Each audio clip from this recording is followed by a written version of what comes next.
Merci, Monsieur le Président. Alors d'abord, merci à notre collègue Mariana pour cet important travail. Je compléterai les propos de mon collègue Michel Dantin et celui de Jean-Paul Denanot en disant qu'il faut que nous ayons aujourd'hui une vision économie circulaire.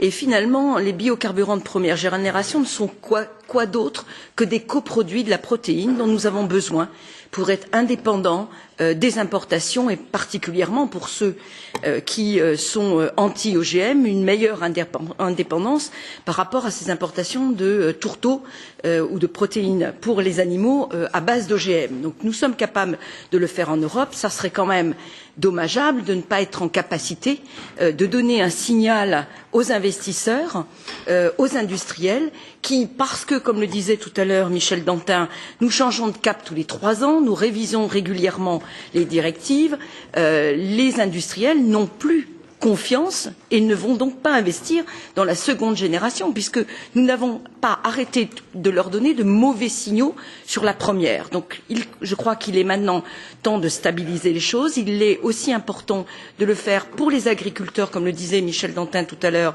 qui aujourd'hui n'ont plus aucune lisibilité sur leurs revenus, que de leur permettre d'avoir un point d'ancrage pour des revenus plus pérennes.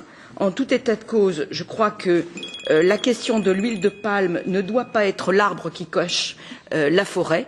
Nous devons être réalistes et pragmatiques. Nous sommes tous d'accord pour dire qu'il faut stopper la déforestation, mais ce n'est pas en interdisant les biocarburants de première génération que nous allons y parvenir.